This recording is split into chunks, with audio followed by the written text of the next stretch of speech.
and the security forces. This is how far they have come. From this point onwards, we will know whether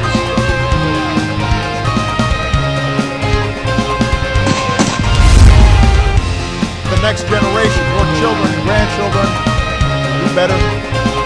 Hardships, sleeping in corridors, and out of them.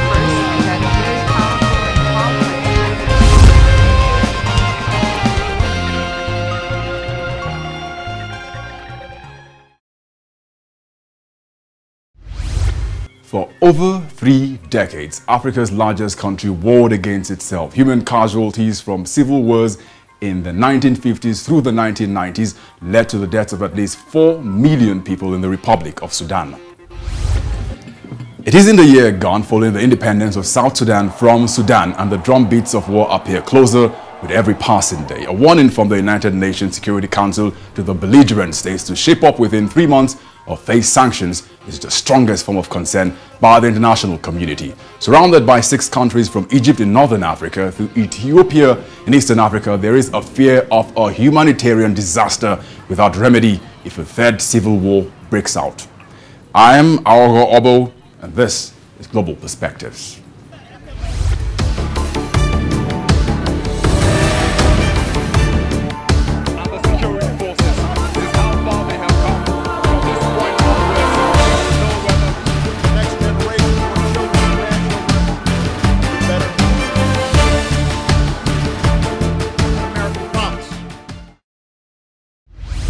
It was the British who set in motion the crisis that engulfed the Sudan. In the 1920s, the colonialists, for ease of administration, set up 2 separate governments to administer the Muslim Arab North and the largely Christian and animist South. The direct consequences were ethnic and religious divides, inequitable distribution of wealth and resources.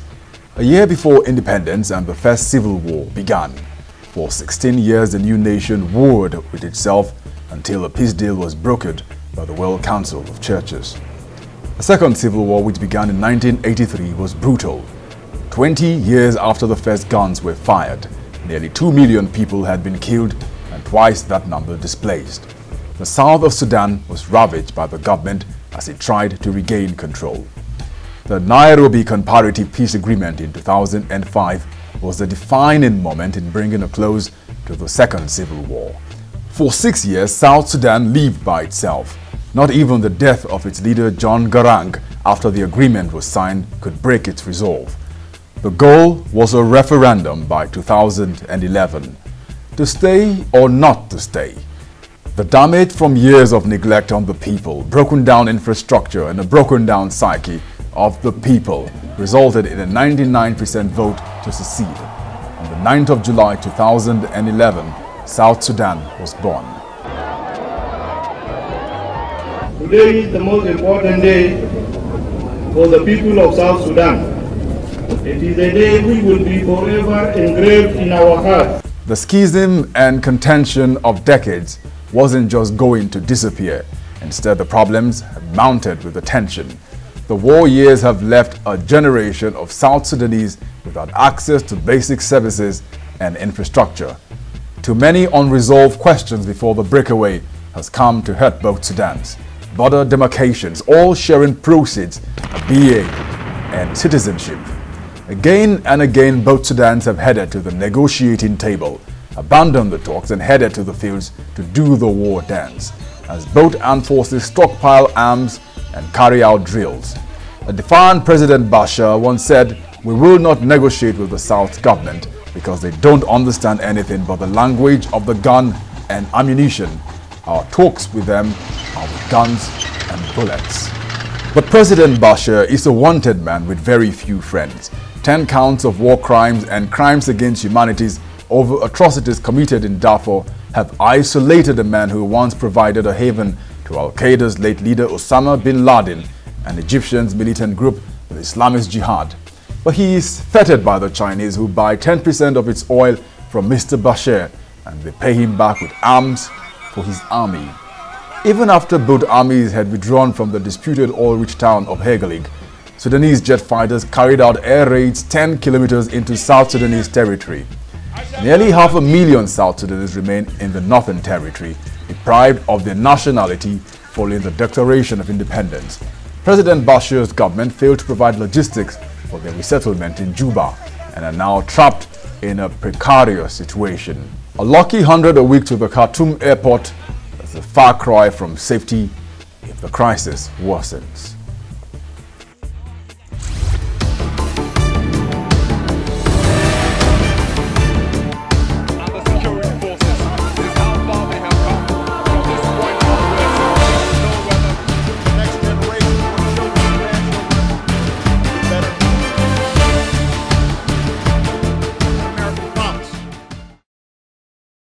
Well, it's not unexpected.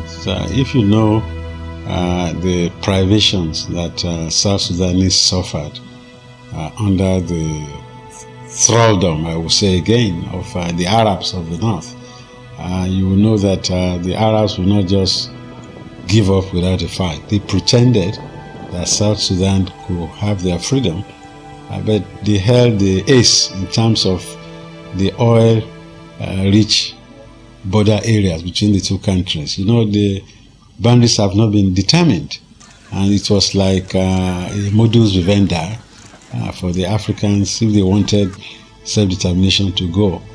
But Sudan has no oil of its own, except apart from what South Sudan has. But they relished their relationship with China, because China was feeding fat on the oil located in the border areas, which the South Sudanese believe is properly theirs.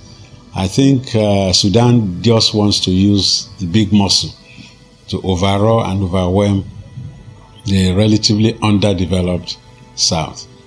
The Chinese, who held the trump card, seem to have been revising their options, because they now invited the South Sudanese leader to Beijing.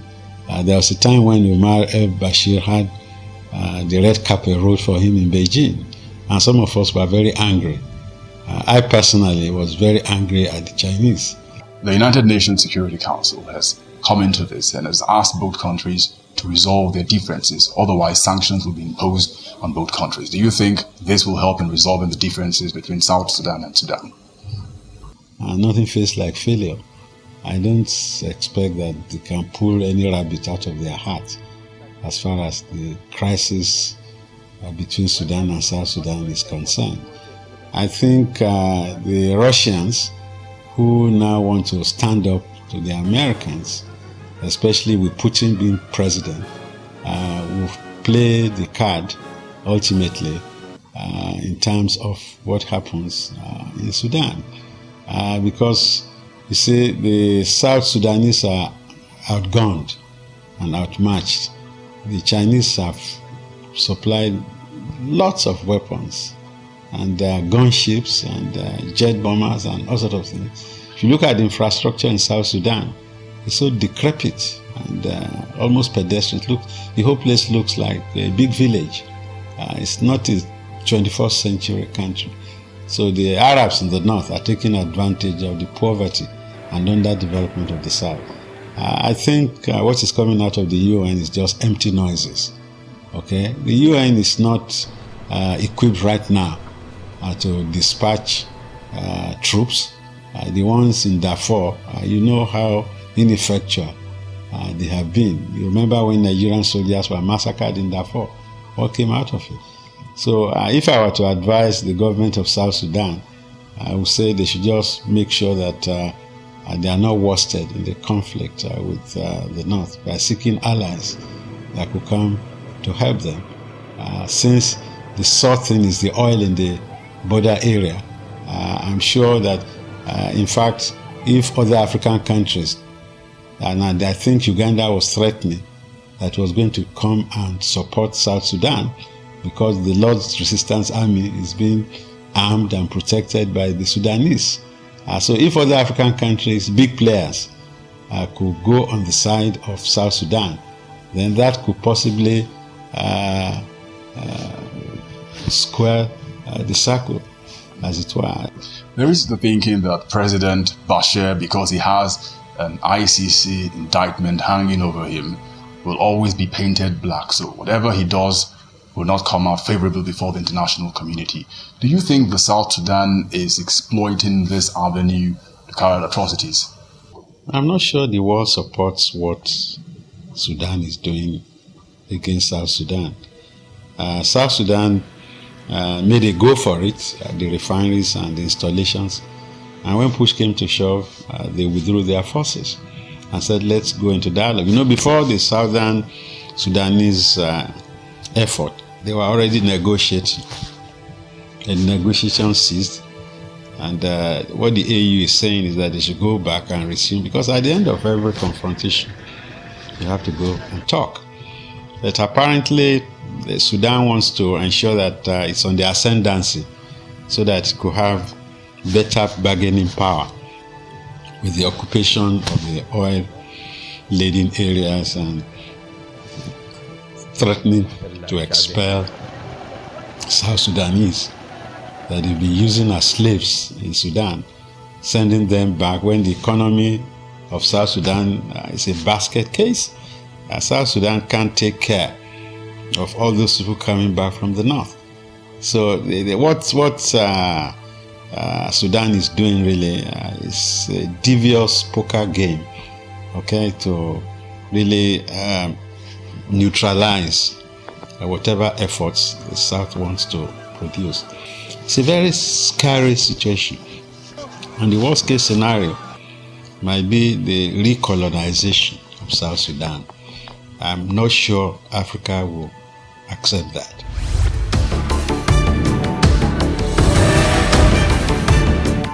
And the security forces is how far they have come from this point onwards.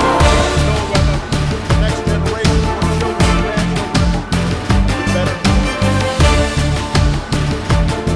American promise.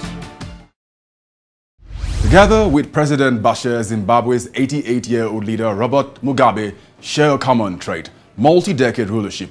A near absolute dictatorial control of their countries has placed them in the bad books of the West. The only difference is Robert Mugabe does not have a war crimes indictment waiting for him at the end of his tenure. Rather, it is a long debate of what should have or not been. 30 years in power, Zimbabwe's Robert Mugabe clings to power, prepping up for another go, another term in office. Robert Gabriel Mugabe was once viewed as a symbol of the ideal African president. In 1980, he most certainly would have had no need for a poll to score his popularity when he was elected Zimbabwe's first black prime minister. More than 2 decades later, his popularity is in a steep decline. Good governance isn't something President Mugabe has going well for him. But it was not always this bad. In his early years, he had given priority to human resource investment and support for smallholder agricultural farmers. He initiated many programs that made the smallholders agricultural farmers expand rapidly during the first half of the 1980s. Because of his programs, infant mortality dropped from 86 to 49 per 1,000 per birth. Child malnutrition fell from 22% to 12%, and life expectancy increased from 56 years to 64 years. But all of that changed after his wife died of a kidney-related illness in 1992. She was said to have been his closest friend and advisor. Under his new rule, the health and economic well-being of Zimbabweans dropped due to arbitrary arrest, torture, and gross violation of human rights. But worse hit have been Mr. Mugabe's policies, which have increasingly distanced his administration from his once favored Western allies. Renewed sanctions from the United States and Britain have left the once buoyant country's economy in a sorry state. Its inflation rate is the highest in the world, and the unending lines of Zimbabweans queuing for food rations paint a sorry portrait of a country which once prided itself as the food basket of the region. Robert Mugabe, however, stoked the fiery flame when his controversial land reform program in the fall of last century led to the sacking of all white farmers from the country's many farms. It was a grave mistake which signaled the death knell on an already sick Zimbabwean economy. Desperate for a solution, Mugabe responded instinctively by printing hundreds of trillions of Zimbabwean dollars. It failed to work the magic of the 1980s, triggering hyperinflation. But President Mugabe's biggest sin has been his desperate hold on the political power of Zimbabwe. After losing general elections in March 2008 to his sworn old foe Morgan Tsvangirai, he forced the electoral body to release results nearly 2 months after the poll's conduct. The runoff election featured only one candidate, your guess, Robert Mugabe. His opponent and winner of the first round of elections withdrew in protest after hundreds of his supporters were killed and several more missing in the run-up to the second round of voting. 4 years after a power-sharing deal brokered by the African Union between both parties, the political bickering has continued. Again and again, Prime Minister Tsvangirai has voiced his frustration with a government that appears headed nowhere. In the past months, the ZANU-PF and the MDC have disagreed over a constitution which should pave the way for new general elections. It is no longer in doubt that the political arrangement can no longer hold. In the center of political uncertainty is President Mugabe, who wants to go ahead with election without amending the constitution.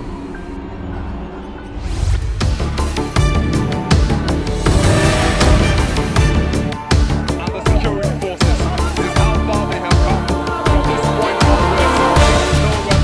The next generation, your children, grandchildren, better. American promise. A recent court ruling in South Africa allows victims of torture during Zimbabwe's presidential and runoff elections in 2008 to prosecute. Now, do you think that that is going to affect the shaky political landscape in Zimbabwe?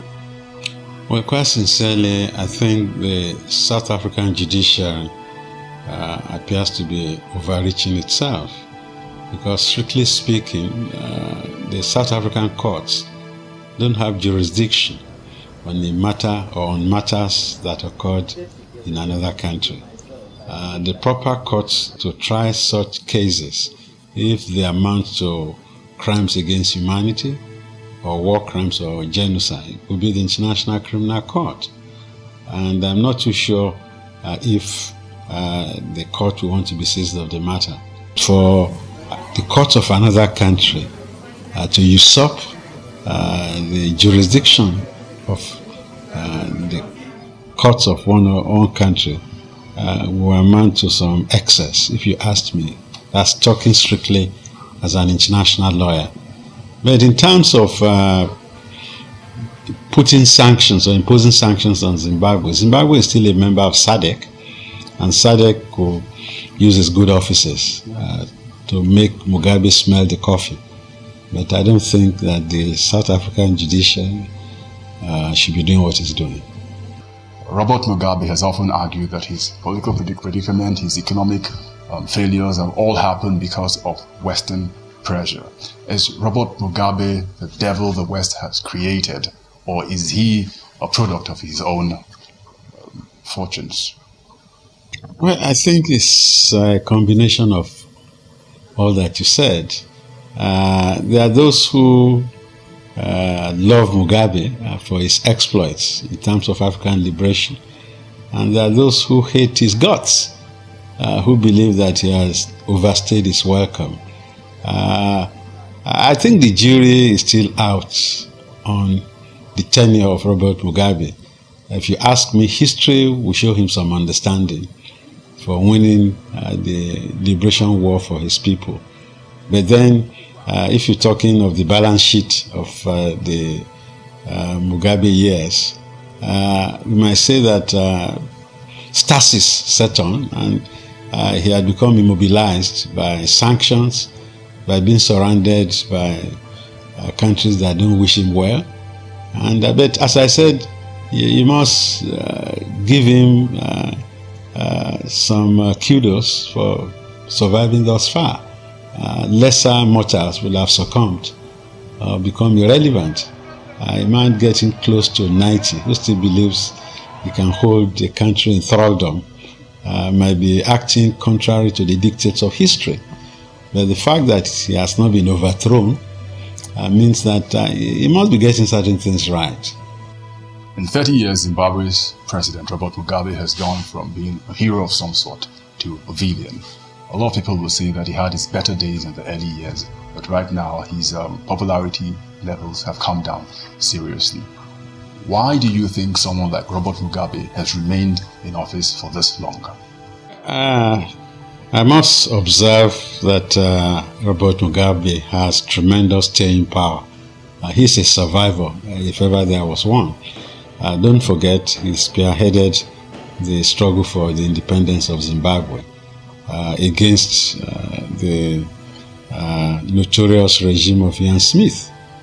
Ian Smith it was that used to say that black freedom or black rule will not happen for 1,000 years.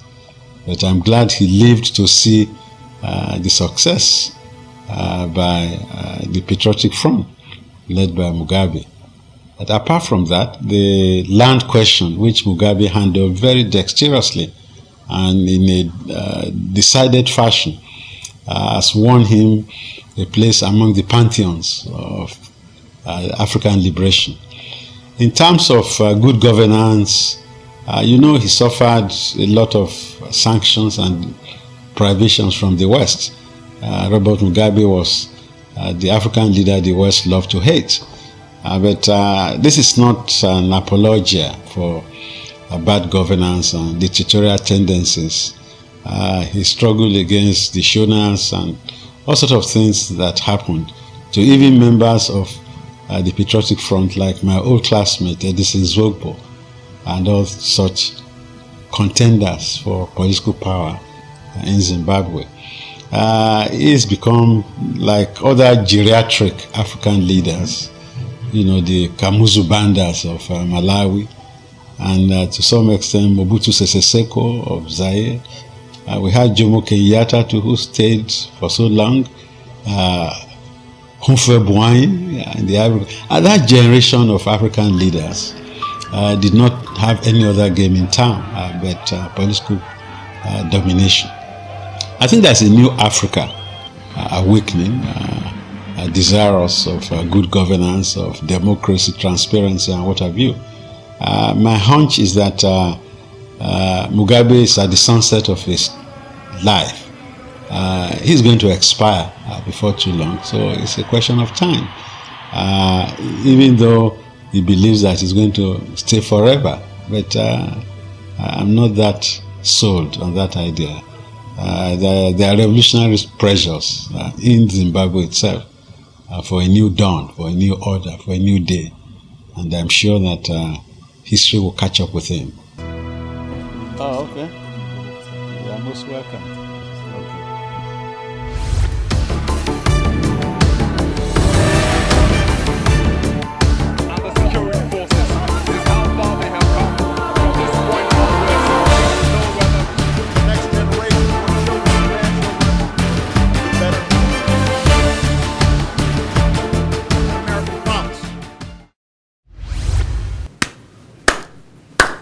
When video nuello nostra sue como vienta la vie sienta caribie mamuna ye sorense. Santa Maria, a crazy weekend I must admit. It's my birthday today and tomorrow, never mind exactly when. It's been a double comeback from the dead for the champions of the English Premier League, Manchester City, and Venezuela's President Hugo Chavez. It's about that time on my way out. And what better time to talk about that age-long rivalry in the Americas, Hugo Chavez versus the United States of America. America prides itself as God's own country, but Hugo Chavez thinks differently. Yesterday, the devil came here. Right here. Right here. And it smells of sulfur still today. This table that I am now standing in front of. Yesterday, ladies and gentlemen, from this rostrum, the President of the United States, the gentleman to whom I refer as the devil, came here, talking as if he owned the world. The friends of Hugo Chavez are often relegated to the dark pages of U.S. foreign policy. The late Muammar Gaddafi, North Korea, Syria, Mahmoud Ahmadinejad, his mentor Cuba's Fidel Castro. So in the US, Hugo Chavez rotates around the axis of evil. With President Obama, the sarcasm has not been as constant as the Bush years, but the United States were the first to break the news of Chavez's cancer and his terminal date as well. And of course, Chavez accused the United States of developing a method of infecting its enemies with cancer. And so he went to Cuba for treatment and has returned from his final trip to Cuba from radiation therapy. So Chavez is healed, and we can all sing along. No envidio el vuelo ni el nido al turpial. Soy como el viento en la mies. Siento al Caribe como una mujer. Soy así, ¿qué voy a hacer? ¡Viva Venezuela! So let's do this again next week. Thank you for watching Global Perspectives. I am Akin Oyebode. Bye-bye. And of course, keep trumping to the new champions of the EPL, Manchester City.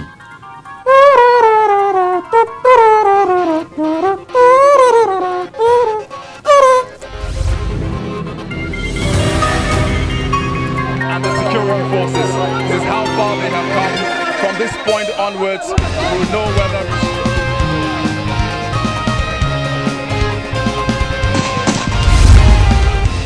The next generation, your children and grandchildren, do better. Hardships, sleeping in corridors, American and promise. hydrogen.